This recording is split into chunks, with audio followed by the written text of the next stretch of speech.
الله من الشيطان الرجيم. بسم الله الرحمن الرحيم.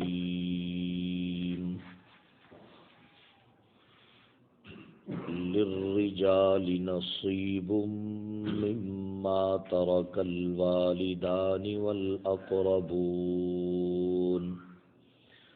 وللنساء نصيب مما ترك الوالدان والأقربون مما قل منه أو كثر نصيبا مفروضا.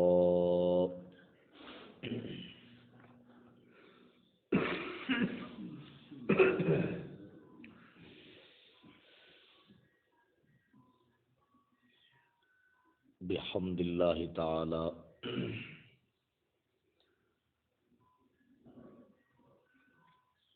وراثت سے متعلقہ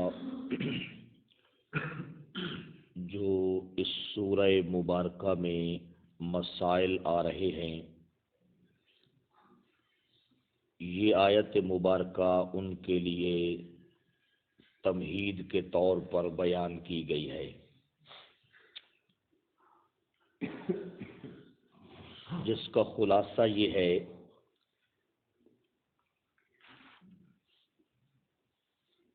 کہ مرنے والے کی جو وراثت ہے اس کا جو ترکہ ہے، اس کا حقدار بننے کے لیے دو چیزوں کا ہونا ضروری ہے. نمبر ایک، رشتہ ولادت. رشتہ ولادت ماں باپ کا رشتہ ہے، اولاد کا رشتہ ہے. اس اعتبار سے جو قرآن نے کہا کہ بڑوں مردوں کے لیے اور عورتوں کے لیے حصہ مقرر ہے اس مال میں سے جس کو چھوڑ کر جائیں ان کے والدین. اس کو کہتے ہیں رشتہ ولادت. اور اگر رشتہ ولادت نہیں ہے پھر آدمی مستحق تب بن سکتا ہے جب مرنے والے کا اقرب ہو، بہت قریبی رشتہ دار ہو. کل یہ بات تفصیل سے عرض کر دی ہے کہ مطلق رشتہ داری یہ آدمی کو وراثت کا مستحق نہیں بناتی، بلکہ اقرب ہونا یہ اس کو رشتہ داری وراثت کا کیا بنائے گی؟ مستحق بنائے گی. پھر یہ بات بھی عرض کر دی ہے کہ بس اس کا معیار پھر اقرب ہونا ہی ہے. اس میں یہ نہیں دیکھا جائے گا کہ کوئی چھوٹا ہے یا کوئی بڑا ہے، کوئی مالدار ہے یا کوئی غریب ہے. نہیں، یہ دیکھ کر فیصلہ نہیں کیا جائے گا، بلکہ فیصلہ ہوگا کس کے اوپر؟ الاقرب، کہ مرنے والے کا زیادہ قریبی رشتہ دار کون ہے. سمجھ آئی؟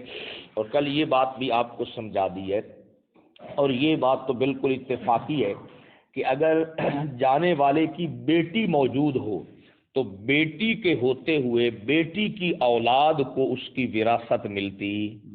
ہاں، اسی طرح پوتے کا مسئلہ پھر اور سمجھ لے. سمجھا کہ مثال عرض کر دی آپ کے لیے کہ بیٹا بھی ہے اور بیٹی بھی ہے.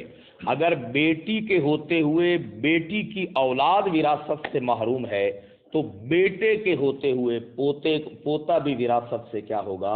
محروم ہوگا. دادا سمجھا کہ جس طرح نواسا محروم ہوگا ماں کے ہوتے ہوئے، بیٹی کے ہوتے ہوئے، اسی طرح پوتا بھی بیٹے کے ہوتے ہوئے کیا ہوگا؟ محروم ہوگا. اب ایک مسئلہ اور سن لیں، پھر دو باتیں اور عرض کرتے ہیں. دیکھیے یہاں پر اس آیت مبارکہ میں اللہ رب العزت نے فرمایا نا کہ نصیبا مفروضا، یہ حصہ ہے مفروضہ، فرض کیا ہوا، مقرر ہو چکا ہے. سمجھا کہ اس کے اوپر انہوں نے عنوان دیا ہے مفسرین نے، فرماتے ہیں وراثت ایک جبری ملک ہے. وراثت کیا ہے؟ ایک جبری ملک ہے. اس میں مالک ہونے والے کی رضامندی کوئی شرط کہ راضی ہوئے تو تاں وارث بنسی، نہیں تاں نہ بنسی. بس اگر رشتہ ولادت ہے وہ جبری طور پہ وارث بن جائے گا. سمجھ آ گئی؟ اور اگر رشتہ ولادت نہیں ہے، کوئی ایسا آدمی مر گیا ہے جس کی کوئی اولاد وغیرہ نہیں، تو پھر اس کے لیے اگر اس کا اقرب ہے تو وہ وارث کیا ہے بھائی؟ بن جائے گا۔ سن لیجیے الفاظ، اور اسی لفظ مفروضن سے ایک اور مسئلہ یہ بھی معلوم ہوا کہ وراثت کے ذریعے جو ملکیت ورثاء کی طرف منتقل ہوتی ہے یہ ملکیت جبری ہے، نہ اس میں وارث کا قبول کرنا شرط ہے، نہ اس پر راضی ہونا ضروری ہے۔ توجہ ہے؟ اب اگلے الفاظ ذرا سننا، بلکہ اگر وہ زبان سے بصراحت یوں بھی کہے کہ میں اپنا حصہ نہیں لیتا۔ اب یہ بات اصل میں سمجھنے والی ہے، جو قرآن مجید کے الفاظ ہے نصیبم مفروضا، فرض ہے، سمجھے گی؟ اللہ کہتے ہیں یہ حصہ میں نے مقرر کر دیا ہے، یہ اس کے لیے فرض بنا دیا ہے۔ بلکہ اگر وہ زبان سے بصراحت یوں بھی کہے میں اپنا حصہ نہیں لیتا، تب بھی وہ شرعاً اپنے حصے کا مالک ہے۔ سمجھ آ گئی ہے؟ ہاں، یہ بات ذہن میں رکھ لیں، سمجھ آئے گی؟ یہ نہ ہو کہ کوئی کہے کہ ٹھیک ہے میں نہیں لینا، تسی اس گل نو چھڑ دیو، تسی لڑنے پے ہو، میں نہیں لینا۔ اللہ پھر بھی کہہ رہے ہیں یہ میری طرف سے فرض ہے، اس کو کوئی بھی اس میں تغیر اور تبدل نہیں کر سکتا۔ نماز فرض ہے، کوئی بندہ کہ یار میں نہیں پڑھتا، مطلب ہے نماز کی فرضیت ختم ہو گئی؟ ہاں، نہیں ختم ہوگی، یہ بات اپنے ذہن میں آپ رکھ لیں۔ قرآن جو ہے نا وہ اس چیز کو صحیح انداز میں بیان کر رہا ہے جس سے معاشرے کی خوب اصلاح ہوگی، سمجھے گی نا؟ اور ویسے بھی چھوڑنے کے لیے کوئی بھی تیار نہیں، یہ تو ہو ہی سکتا کہ کسی کو کچھ پیسے مل رہے ہو اور وہ کہے کہ میں، اللہ کہے کہ تو اس کا مالک ہے، وہ کہے نہیں میں اس کی لوڑ نہیں ہے۔ بلکہ اگر وہ زبان سے بصراحت یوں بھی کہے کہ میں اپنا حصہ نہیں لیتا، تب بھی وہ شرعاً اپنے حصے کا مالک ہو چکا ہے، سمجھ آ گئی؟ اس لیے یہ بات ہے، اب ضروری ہے اس کے لیے یا تو اپنا حصہ کسی کو کیا کر دے بھائی، بیچ ڈالے، بیچ نہیں ڈالتا تو اپنے باقی رشتہ داروں کو کیا کر دے، ہبہ کر دے، اور اس کے لیے باقاعدہ کوئی گواہی ہونی چاہیے اور اس کے لیے باقاعدہ کوئی ایک مکمل اصول وضع ہونا چاہیے، تاکہ بعد کے اندر اگر اس کو کوئی ضرورت پڑے تو وہ پھر مانگنے کا اختیار نہ رکھتا ہو، سمجھ آئے گی؟ اس سے باقاعدہ اس بات کے اوپر فرما رہے ہیں کہ لے لینا چاہیے، کہ جب وہ کہہ رہا ہے کہ میں نہیں لیتا پھر بھی وہ مالک ہے، اسے کہا جائے گا کہ یا تو اپنا حصہ ہمیں بیچ دے، بیچتا نہیں ہے تو اپنا حصہ ہمیں کیا کر دے، ہبہ کر دے، پھر اس کے اوپر باقاعدہ لوگوں کو بلا کر گواہ بنا لیا جائے کہ اس نے اپنا حصہ یا تو ہمیں بیچ دیا ہے یا اس نے ہمیں ہبہ کر دیا ہے، بغیر بیچنے اور بغیر ہبہ کیے وہ اپنے حصے کی اس کی ملکیت کبھی بھی ختم نہیں ہوگی، وہ جب بھی چاہے وہ اپنا حصہ مانگ سکتا ہے۔ یہ بات ہے، یہ مطلب ہے نصیبم مفروضہ کا، سمجھ آ گئی؟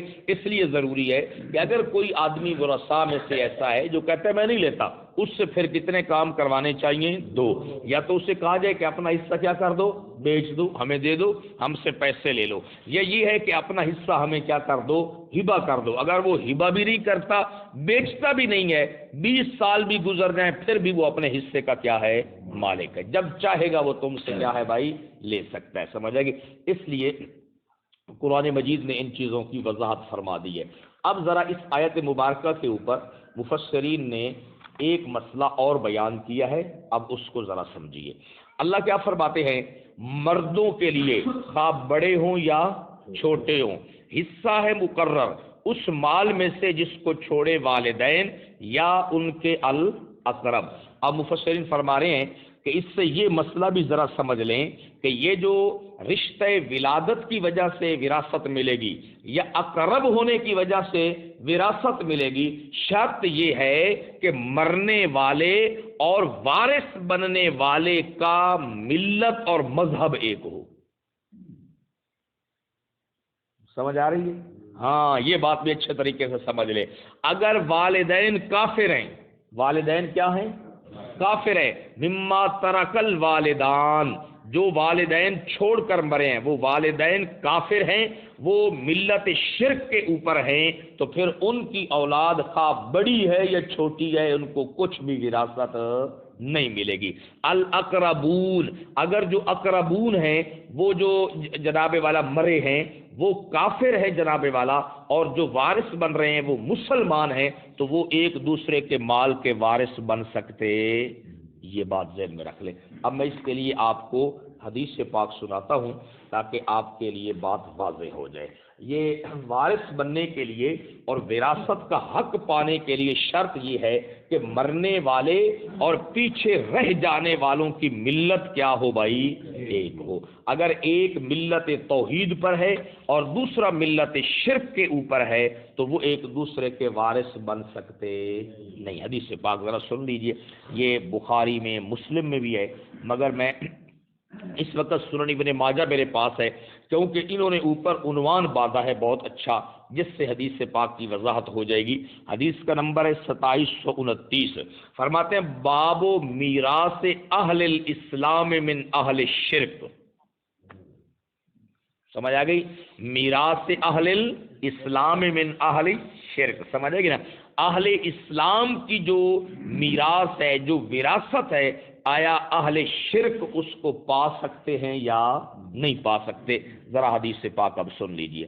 عن اسامہ بن زید، حضرت اسامہ بن زید رضی اللہ تعالی عنہ سے روایت ہے، رفعہ الی النبی صلی اللہ علیہ وسلم قال، اللہ کے حبیب نے فرمایا لا یرث المسلم الکافر، لا یرث المسلم الکافر، نہیں وارث ہوگا مسلمان کافر کا، ولل کافر المسلم، اور کافر مسلمان کا وارث۔ یہ بات اپنے ذہن میں آپ رکھ لیں۔ الاقربون اور الوالدان دونوں کا مسلمان ہونا ضروری ہے۔ نیچے جو للرجال اور للنساء ہیں ان کا بھی مسلمان ہونا کیا ہے؟ شرط ہے۔ سمجھے گی؟ اگر ان دونوں گھروں میں سے کوئی ایک گھر جو ہے وہ ملت اسلام پر نہیں ہے تو یاد رکھے وہ ایک دوسرے کے وارث بن سکتے نہیں ہے۔ سمجھ آئے گی جناب؟ اس لیے اللہ کے نبی کا یہ فرمان ہے، اس کو توجہ کے ساتھ سن لیں کہ اللہ کے نبی نے فرمایا مسلمان کافر کی وراثت کا وارث نہیں بنتا اور کافر مسلمان کی وراثت کا وارث نہیں بنتا۔ وارث بننے کے لیے ضروری ہے کہ وارث اور مورث دونوں کیا ہوں بھائی؟ مسلمان ہوں۔ اگر ان میں سے کوئی ایک شرک کے اوپر ہے، کوئی ایک کفر کے اوپر ہے تو وہ دوسرے کا وارث بن سکتا نہیں ہے۔ سمجھے گی جناب والا؟ ایک اور حدیث پاک جو ہے وہ پہلے سن لیں، اسی سلسلے میں اس میں بڑی الفاظ بہت اچھے ہیں اسی حوالے سے۔ وہ یہ ہے کہ حضرت عبداللہ ابن عمرو ابن العاص رضی اللہ تعالی عنہ سے روایت ہے کہ ان رسول اللہ صلی اللہ علیہ وسلم قال، رسول اللہ صلی اللہ علیہ وسلم نے فرمایا لا یتوارث اہل ملتین، لا یتوارث اہل ملتین، دو ملتوں والے ایک دوسرے کے وارث۔ یہ بات اپنے ذہن میں آپ بٹھا لیں۔ ابھی نہیں سمجھ آئی یہ میں اس میں بھی ایک حدیث سے پاک ہے، اس سے پہلے میں آپ کو موطا امام مالک سے ایک روایت سناتا ہوں جس سے پھر وضاحت ہو جائے گی۔ اللہ، یہ حدیث پاک کی سب سے بڑی کتاب ہے امام مالک رحمہ اللہ کی، سن لیجئے۔ اس کے اوپر انہوں نے عنوان دیا ہے میراث اہل الملل، میراث اہل توجہ سے تھوڑا سا جاگ جائیں، کچھ ساتھی جو ہے نا ان کے اوپر نیند کا غلبہ ہے، ابھی تو نیند ماشاءاللہ بہت پوری ہو جاتی ہے۔ اللہ اکبر۔ میراث اہل الملل، ملل، یہ روایت ہے کس سے جناب والا؟ عن علی بن الحسین، عن علی بن الحسین، امام زین العابدین سے، وہ ان عمرو بن عثمان بن عفان ان اسامہ بن زید ان رسول اللہ صلی اللہ علیہ وسلم لا یرث المسلم الکافر، مسلمان کافر کی وراثت کا وارث نہیں بنتا۔ آگے انہوں نے علی بن الحسین زین العابدین نے ایک واقعہ بیان کیا ہے، وہ ذرا سنیے۔ ان علی بن الحسین ابن علی بن ابی طالب، سمجھ آ رہی ہے؟ اب بات سمجھ آئے گی۔ امام زین العابدین جو ہیں وہ روایت کرتے ہیں جناب والا، وہ کہتے ہیں کہ انہ اخبرہ، انہوں نے خبر دی کہ انما ورث ابا طالب عقیل و طالب، عقیل و طالب، ولم یرثہ علی، ولم یرثہ علی، ابو طالب کی وراثت کے عقیل اور طالب وارث بنے تھے، علی وارث۔ سمجھ آ رہی ہے بات؟ ہاں بس سمجھ جائے، سمجھ آئے گی۔ میراث اہل الملل یہ لکھا ہوا ہے جناب والا اور خود امام زین العابدین اس کو بیان کر رہے ہیں. اب ان سے بہتر کوئی اس بات کو جان سکتا ہے؟ ان کے گھر کی بات ہے. وہ کہہ رہے ہیں فلذالک، اسی وجہ سے وہ کہتے ہیں ترکنا نصیبنا من الشعب، کہتے ہیں کہ وہ جو گھاٹی تھی شیب ابی طالب کے نام سے، اس میں جو ہمارا حصہ بنتا تھا ہم نے اس کو چھوڑ دیا. ہم نے اس کو کیا کر دیا؟ چھوڑ دیا. کیوں؟ اس لیے کہ آپ کو معلوم ہے کہ ابو طالب جو ہیں انہوں نے آخری وقت تک کلمہ اسلام کو قبول نہیں کیا تھا. سمجھ آ گئی؟ تو امام زین العابدین یہی بات فرما رہے ہیں، فرماتے ہیں کہ جو ہمارے بڑے تھے، جد تھے ابو طالب، ان کی وراثت کے جو ہے نا عقیل اور طالب وارث بنے تھے. ولم یرثہ علی، اور علی اس کے وارث نہیں بنے. اور پھر حضرت علی کا خود فرمان نقل کیا ہے، قال علی، حضرت علی فرماتے ہیں فلذالک ترکنا نصیبنا من الشعب، ہم نے وہ جو گھاٹی تھی اس میں سے جو ہمارا حصہ بنتا تھا ہم نے اس کو کیا کر دیا؟ چھوڑ دیا. کیونکہ اللہ کے حبیب کا فرمان ہے کہ دو مختلف ملتوں والے آپس میں ایک دوسرے کے وارث بن سکتے نہیں ہیں. سمجھ گئے؟ یہ مسئلہ جو ہے نا لوگوں کو بتایا کرو ایسی جگہ کے اوپر جہاں پر اللہ معاف فرمائے والدین یا اولاد میں سے کوئی ایک قادیانی بھی ہمارے علاقے میں ہیں یا نہیں ہے جناب والا، ان کو بتایا کرو. تو وہ تو میں آپ کو سنانے والا ہوں. ایک دن جو ہے نا ہم ٹھٹھی بالا راجہ میں گئے، وہاں پر ایسے کوئی پروگرام تھا، تو وہاں پر ایک نوجوان جو ہے نا بہت جوش میں تھا، بہت زور و شور سے. تو میں نے اس سے کہا بھائی بیان سے پہلے آپ اتنا غصہ نہ کریں اور کوئی حوصلہ بھی کر لیں. تو پھر وہ اس کے والدین جو تھے نا وہ شیعہ تھے، تو مالدار بھی تھے. تو پھر تھوڑی دیر کے بعد اس نے خود ہی کہہ دیا کہ میں نے اپنے پیو دی وراثت سے اتنا مال مل ہے. تو میں نے اسے کہا کہ بھائی آپ جن کو کافر کہہ رہے ہیں، کافر کی وراثت کا تو مسلمان وارث بس ایک چپ تے 100 بولا ہی نہیں. پھر میں نے اس کو کہا بھائی اب بولو. میں نے کہا جو باقی اس کی وراثت ہے نا اس کے پچھلوں کو دے دو، تم اس کی وراثت کے وارث بن سکتے نہیں ہے. سمجھے کہ جناب والا؟ تو یہ بات اپنے ذہن میں آپ بٹھا لیں کہ یہ بتانا چاہیے. میں نے بہت سارے دوستوں کو عنایت پور میں اس علاقے میں لوگوں کو یہ مسئلہ بتایا، انہوں نے پھر اپنے جیتے جی ہی اپنی اولاد کو، اولاد نے آگے جو ہے نا وراثت کو کیا ہے زندگی میں منتقل کر دیا ہے. کیونکہ باپ کافر ہو، قادیانی ہو، مر جائے، مسلمان بیٹا ہو وہ اس کی وراثت کا وارث بن سکتا نہیں. یہ بات اپنے ذہن میں رکھ لیں. حضرت علی خود فرما رہے ہیں کہ ابو طالب جو ہمارے باپ تھے اس کی وراثت کا وارث میں بنا نہیں. سمجھ آ گئی؟ اس سے آپ کو اور بھی فائدہ سمجھ میں آ گیا. یہ ایک اور روایت ہے حضرت اسامہ بن زید سے، یہ بھی ذرا سنیے. اللہ اکبر. یہ بھی عن علی ابن الحسین، امام زین العابدین سے روایت ہے، انہ حدثہ، وہ بیان کرتے ہیں کس سے؟ عمر بن عثمان سے.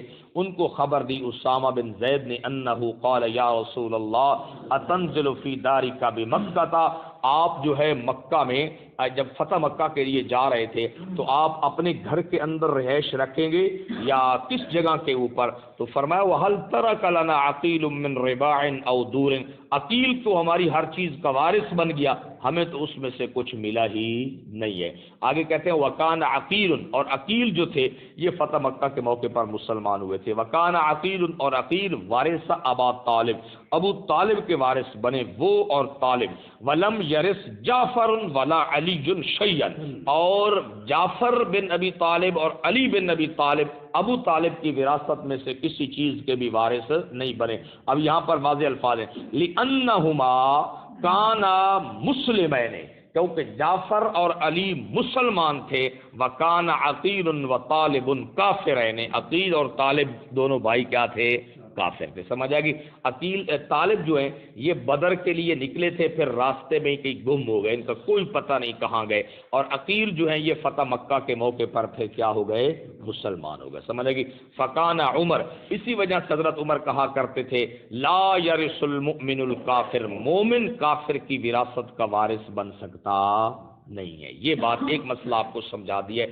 اس مسئلے کو بھی لوگوں کے سامنے بیان کیا کریں.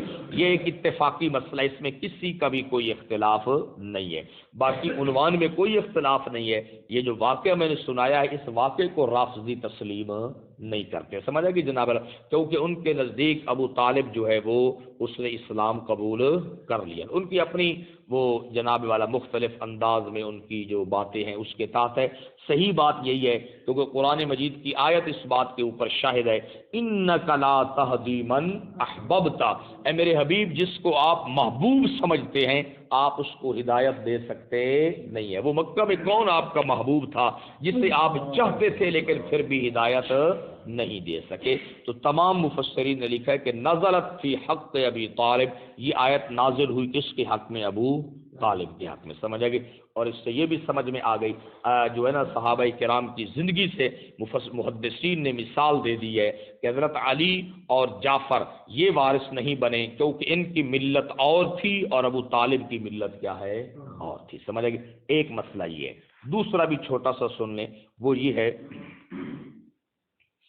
ہو جائے گا 2-4 منٹ میں. دیکھیے اگر جو ہے نا جو قاتل ہے وہ مقتول کی وراثت کا وارث نہیں بنتا. بیٹا ہے اس نے باپ کو قتل کر دیا, بیٹا ہے اس نے باپ کو کیا کر دیا؟ قتل کر دیا. اب وہ اس کی وراثت کا وارث نہیں بن سکتا. خامد ہے اس نے بیوی کو قتل کر دیا, وہ اس کی وراثت کا وارث نہیں بن سکتا. سمجھ آ گئی. اور اسی طرح کوئی اور اقرب رشتہ دار تھا, اس کی کوئی اولاد وغیرہ نہیں تھی, اس نے اسی مال کے لالچ کی وجہ سے اس کو قتل کر دیا تو وہ اس کا وارث نہیں بنے گا. یہ 2 عنوان آپ کو سمجھا دیے. ایک یہ ہے کہ کافر مسلمان کا اور مسلمان کافر کا وارث نہیں بنے گا, وراثت نہیں چلے گی ان میں. اور دوسری بات کیا ہے جناب والا کہ قاتل مقتول کا وارث نہیں بنے گا, قاتل مقتول کی وراثت سے محروم ہو جائے گا. سن لیجیے. عن ابی ہریرہ باب میراث القاتل, عن ابی ہریرہ رضی اللہ تعالی عنہ الرسول اللہ صلی اللہ علیہ وسلم انہ قال, نبی پاک صلی اللہ علیہ وسلم نے فرمایا القاتل لا یرث, قاتل مقتول کی مال کا وارث نہیں بنے گا. سمجھ آئے گی جناب والا. یہ ایک مسئلہ, اس کو بھی نیچے انہوں نے پھر ایک اور حدیث سے پاک بھی ذکر کی ہے کیونکہ عام طور پر یہ ہوتا ہے نا کہ خامند جو ہے اس کو کوئی قتل کر دے, کوئی قتل کر دے, خامند کو کیا ہے کوئی اور آدمی مار دے جناب والا مرد کو, تو اس کی جو وراثت ہے جو مال ہے وہ بھی اس کو ملنا ہے بیوی کو, اور اگر اس کے قتل کی کو معاف کر دیا جائے اور دیت ملے تو دیت میں بھی اس کو کیا ملنا ہے؟ حصہ ملنا ہے. لیکن اگر بیوی خود قتل کر دے, اس کو عورتیں مار نہیں دیتی اپنے خاندوں کو جناب, ویسے کسی سے مروا دیا یا زہر اس کو دے دی, کوئی اور ہیلے بہانے کر کے اس کو ختم کر دیا, تو وہ بالکل پھر اس کے مال میں سے وارث نہیں بنے گی. سمجھ آئے گی. اگر خامد نے اس کو قتل کر دیا تو تب بھی وارث نہیں بنے گا. یہ وراثت کے لیے جو چیز شرط ہے 2 استثناء آپ کی خدمت میں عرض کر دیے ہیں. ایک تو یہ ہے کہ اگر ملت کا اختلاف ہے تو پھر وہ ایک دوسرے کے وارث بن سکتے نہیں ہیں. اگر قاتل ہے وہ بھی مقتول کا وارث نہیں بن سکتا. ایک اور استثناء ہے, کل عرض کر دیں گے. ترجمہ سن لیجئے. للرجال نصیب مما ترک الوالدان والاقربون, مردوں کے لیے خواہ وہ بڑے ہوں یا چھوٹے ہوں, سمجھ آ گیا, ایک عقد سے ہوں یا 4 عقدوں سے ہوں, نصیب حصہ مقرر ہے مما ترک الوالدان والاقربون, اس مال میں سے جس کو چھوڑا ہے کس نے؟ ان کے ماں اور باپ نے. والدان ماں کی جو وراثت ہوتی ہے اس میں سے بھی اولاد کو ملتا ہے, والاقربون اور جو کیا ہیں اقرب چھوڑ کر چلے جائیں.